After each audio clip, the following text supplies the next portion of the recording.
हमारे पास ये डेटा तो आ गया है और हमने इसको मीन, मीडियन एंड मोड यानी कि सेंट्रल टेंडेंसी भी निकाल ली थी, ठीक है, जो कि हमारे पास तीनों हमारे पास क्या आए थे, 4 आया था, 4 years ओल्ड। तो हमारे डेटा का एवरेज जो है और मोड और मीडियन 4 years ओल्ड है। अब इसको देख के हम प्लानिंग कर सकते हैं काफ़ी हद तक कि हम अंडर 5 क्लिनिक खोल लें, चाइल्ड स्पेशलिस्ट रखें, ठीक है, चाइल्ड स्पेशलिस्ट रखें, उसके अलावा हम जो भी करना है हम कर सकते हैं। लेकिन still this information is incomplete.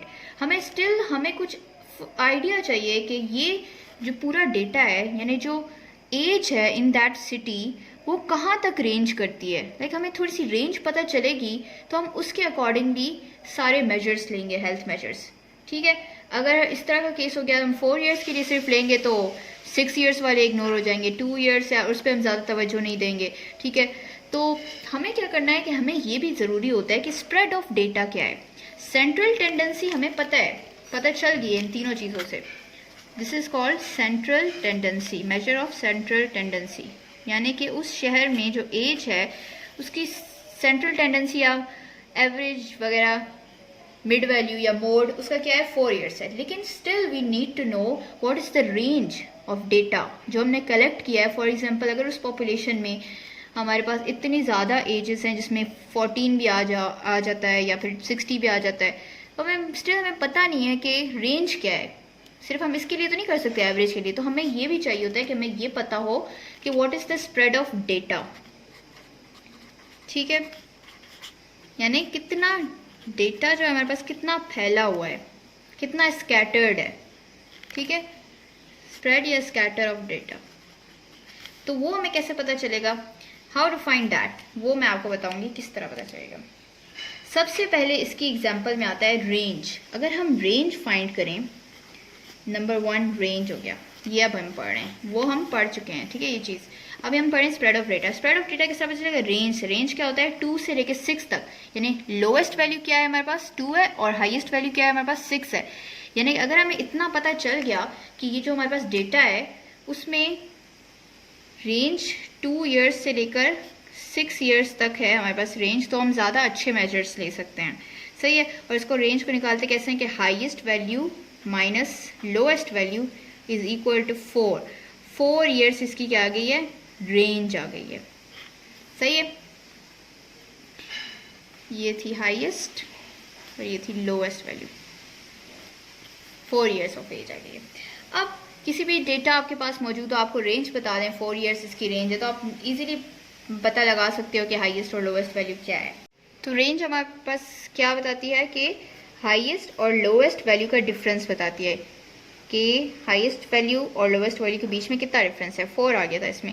Range only tells about the lowest and highest values, लेकिन बाकी वैल्यूज का ये कोई आइडिया नहीं दे सकेगी। बाकी वैल्यूज का भी तो हमने आइडिया लेना है ना, कि बीच में जो वैल्यूज फॉल कर रही हैं वो कौन सी वैल्यूज हैं, वो किस तरह की वैल्यूज हैं, वो मीन से कितना आगे पीछे लाया करती हैं।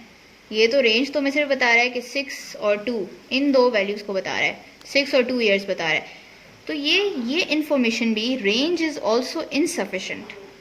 रेंज जो हमें इंफॉर्मेशन दे रहा है it only tells about the lowest and highest values, तो ये इन्फॉर्मेशन भी हमारे पास सफिशेंट नहीं है। So we need to know, जिसमें हम सारी वैल्यूज इन्वॉल्व करें, हमें सारी वैल्यूज का पता चले कि ये मीन से कितना दूर फॉल कर रही हैं, क्योंकि हमें स्कैटर ऑफ डेटा फाइंड करना है ना, यानी स्प्रेड ऑफ डेटा फाइंड करना है।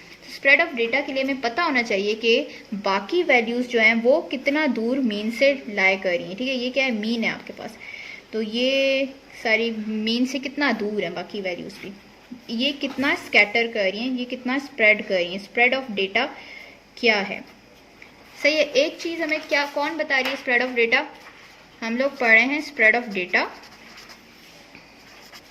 जिसमें से पहली चीज़ हमने क्या पढ़ी है, रेंज, जो कि हमें सिर्फ आइडिया देगी about the lowest and about the highest value, बाकी वैल्यूज़ को ये कंसिडर नहीं करेगी। तो बाकी वैल्यूज़ को कंसिडर करने के लिए हमें एक और चीज़ समझनी पड़ेगी, वो होती है वेरिएंस, सही है।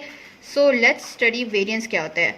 अब देखें इसका कॉन्सेप्ट बहुत ईजी है। वेरिएंस क्या मतलब है, डिफरेंस। डिफरेंस यानी कि बाकी जो वैल्यूज़ हैं आपके पास, यानी कि अगर वी कंसिडर दिस वैल्यू, ये कितना वेरी करती है मीन से, कितना डिफर करती है मीन से, कितना दूर जा रही है, ठीक है, वेरिएंस निकालेंगे उस तरह। तो difference of each value from mean हम देखेंगे। मीन हमारे पास क्या चीज़ है, 4 है, और बाकी सारी वैल्यूज हम देखेंगे कि उनका डिफरेंस फ्रॉम मीन यानी x जो वैल्यू है माइनस x बार जो मीन है। x बार क्या होता है, मीन होता है हमारे पास, ठीक है। तो हम देखेंगे कि ये क्या आता है हमारे पास। फर्स्ट ऑफ ऑल 2 के लिए कर लेते हैं, 2 माइनस 4 माइनस 2। इसका मतलब क्या हुआ कि ये डिफरेंस है फ्रॉम मीन, मीन से ये वैल्यू 2 पहले आती है। बाकी आ जाते हैं 3 के बारे में। 3 minus 4 is equal to minus 1, 4 minus 4 is equal to 4 minus 4 is equal to 0, यानी ये मीन पे ही लाई करती है, मीन से डिफर नहीं करती, ये वैल्यू मीन के इक्वल है। बाकी ये आ जाता है 5 minus 4 is equal to 1, 6 minus 4 is equal to 2। So these all are the differences from mean, यानी कि ये जो सारी वैल्यूज़ हैं आपके पास, 2 मीन से कितना दूर है, 2 वैल्यूज़ पीछे है, 3 मीन से 1 वैल्यू पीछे, 1 स्टेप आगे है ये और 2 स्टेप्स आगे है ये। तो ये हमें स्कैटर ऑफ डेटा बता रहा है। स्कैटर यानी कि जो मीन से कितना दूर है, या मीन से कितना डिफर कर रहा है, या मीन से कितना वेरी कर रहा है। लेकिन एक इसमें प्रॉब्लम है, इसमें एक प्रॉब्लम ये है कि ये सारे इसमें कुछ माइनस में भी आंसर्स आ रहे हैं। माइनस की तो कोई वैल्यू नहीं होती ना, तो उसको हमने नलिफाई करने के लिए हमने क्या कहा कि चलो इसका स्क्वायर निकाल देते हैं। हमने इन सब का क्या कर दिया, स्क्वायर निकाल दिया, ठीक है। तो ये क्या बन गया, x बार होल स्क्वायर। तो ये आ गया 4 माइनस हट गया, 1 है ये, 0 1 और 4 माइनस भी हट गया है हमारा, और हमारे पास वैल्यूज़ भी आ गई कि ये इतना इतना डिफर करिए। अब हमें पता है कि ये मीन है हमारे डेटा का, और डेटा की ये सारी वैल्यूज़ हैं। अब हम सारी वैल्यूज़ का डिफरेंस निकालेंगे फ्रॉम मीन कितना है। मीन हमारे पास 4 है, तो ये जो ये वाली वैल्यू है xi, उसका क्या है डिफरेंस, -2, ठीक है। वो हमने इसको स्क्वायर करके कर लिया था ताकि हमारे पास माइनस हट जाए। और 3 का क्या था, -1, और या 1 पहले आएगा, 5 1 आगे आएगी वैल्यू, 6 यानी कि 2 स्टेप्स आगे चले जाओ। तो ये स्प्रेड ऑफ डेटा हमें बता रहा है। अब हमने क्या किया कि स्प्रेड ऑफ डेटा हमने माइनस करके तो निकाल दिया फ्रॉम द मीन, ये मीन है और हमने ये सारी वैल्यूज़ है माइनस करके निकाल दिया। अब हमने इसका स्क्वायर भी कर लिया, क्यों, क्योंकि इसके नेगेटिव हट जाएं। अब ये जो चीज़ हमारे पास सारे आंसर्स आ गए हैं, ये हर वैल्यू के अलग अलग बता रहा है, यानी अब हमें एक मीन निकालना है इनका भी, इन सारे डिफरेंसेस का जो हमने निकाला है फ्रॉम मीन, इन मीन से कितना स्प्रेड कर रहा है, कितना डिफरेंस है इन सारी वैल्यूज़ का। तो इन सारे डिफरेंसेस का अब हमने क्या निकालना है, मीन, ताकि हमें ये एक वैल्यू आए जो हमें बताए कि बाकी सारी वैल्यूज़ मीन से कितना डेविएट करती हैं, कितना डिफ़र करती हैं ऑन एवरेज, ठीक है। तो एवरेज निकालेंगे इसका। एवरेज का आपको फॉर्मूला पता है, सारी वैल्यूज़ प्लस करके divide by number of values करते हैं। तो उसमें हमारे पास क्या फॉर्मूला बन जाएगा, ये तो हम यहाँ तक तो कर चुके हैं, तो इसके साथ एडिशन हम क्या करेंगे, इन सारी वैल्यूज़ को हमने समेशन करना है, प्लस करना है, divided by number of values, ठीक है। ये सारी हम प्लस कर देंगे, plus plus divided by total number of values.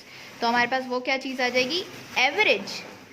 ये क्योंकि ये जब आ जाता है ना डिवाइडेड बाय टोटल नंबर, सारी चीज़ें प्लस करके डिवाइड बाय टोटल नंबर, तो उसको क्या कहेंगे हम, एवरेज या फिर mean, mean of the all the differences of values from the mean, ठीक है। इसका जो आंसर हमने निकाला है कैलकुलेट करके कैलकुलेटर से, वो आ रहा है 1.4, यानी कि वेरिएंस इस डेटा की क्या है 1.4, के जो बाकी सारी वैल्यूज़ हैं मीन से कितना डेविएट कर रही हैं, 1.4 वेरी कर रही हैं या डिफ़र कर रही हैं, ठीक है। So this is called variance. Variance का भी आपको फॉर्मूला याद करने की ज़रूरत भी नहीं है, कैसे निकालेंगे आप आराम से फॉर्मूला, या तो ये बेशक रट्टा मार लें, या फिर ऐसे। वेरिएंस का क्या मतलब है, डिफ़र कर रहा है फ्रॉम मीन, तो पहले डिफ़र करके मीन से सारी वैल्यूज़ निकाल दें, उन सब का समेशन, उनका स्क्वायर कर दें क्योंकि वो माइनस में भी आनी थी, फिर उनका समेशन करके divide by total number of values करें ताकि आपके पास एवरेज आए। एवरेज दैट इज़ 1.4 इस डेटा का आ गया, यानी कि 4 से 1.4 के डिफरेंस पे वैल्यूज़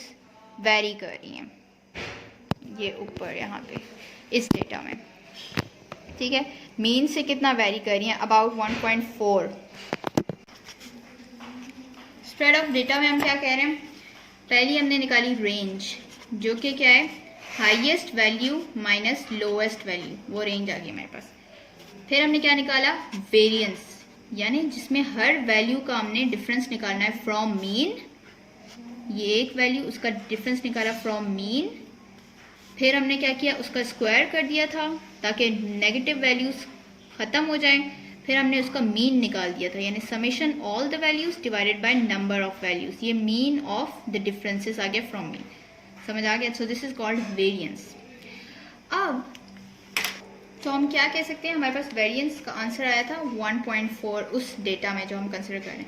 तो वी कैन से कि on average every value varies या differs from mean by 1.4 in the data.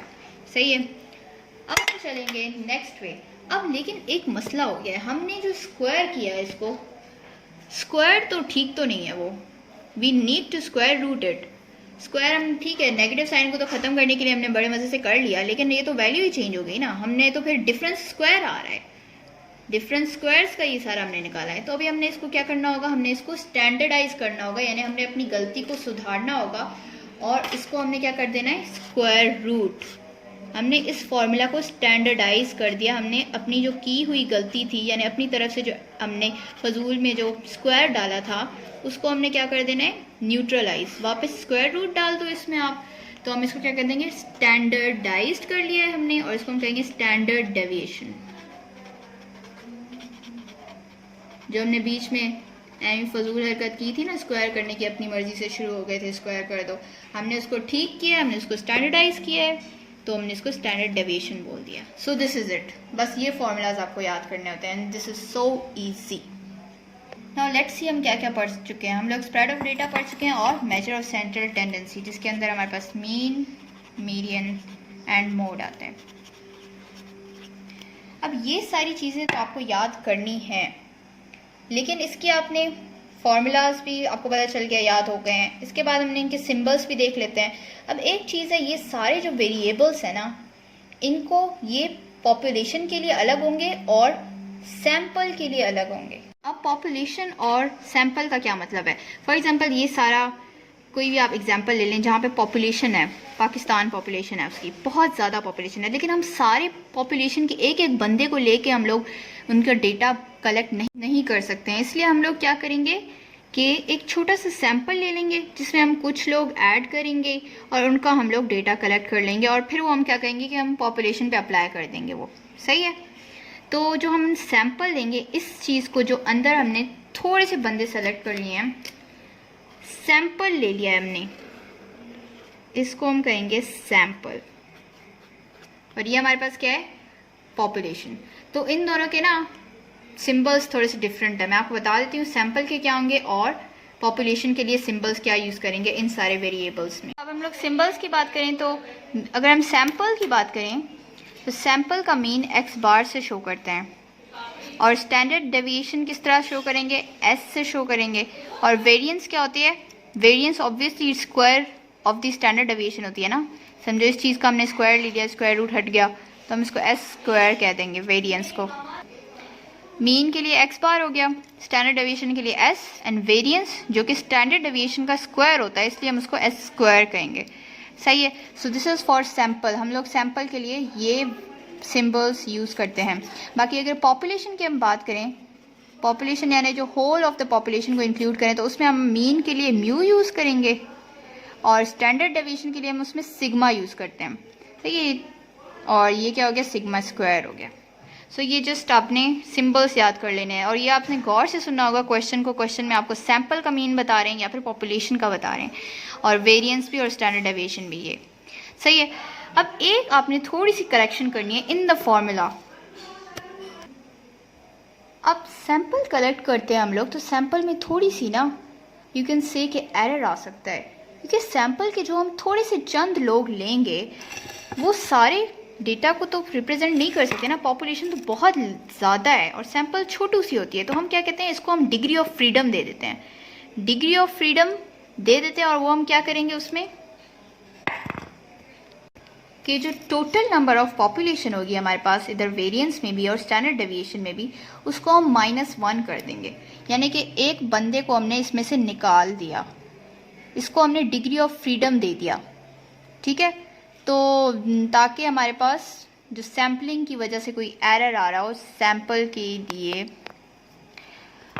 वो हम लोग नेग्लेक्ट कर सकें, ठीक है। डिग्री ऑफ फ्रीडम दे दिए। तो अब जब भी आपको हमें कहें कि वेरिएंस निकालें ऑफ दी सैंपल, तो वो क्या होगा, उसमें आपने सैंपल के लिए -1 डिग्री ऑफ फ्रीडम ज़रूर देनी है। तो फॉर्मूलाज हमारे पास क्या बन गए, सैंपल के लिए पहले जो हमने निकाले थे वो पॉपुलेशन के लिए थे, अब जो सैंपल के लिए हैं वो डिग्री ऑफ फ्रीडम दे दो, 1 डिग्री ऑफ फ्रीडम दे दो, सही है। ये हमारे पास फॉर्मूला बन गए। वेरिएंस हमारे पास है summation of all the differences और इसका स्क्वायर डिवाइड बाय n-1 और ये स्क्वायर रूट दी वेरिएंस। डन हो गया, कंप्लीट हो गया हमारी सारी ये।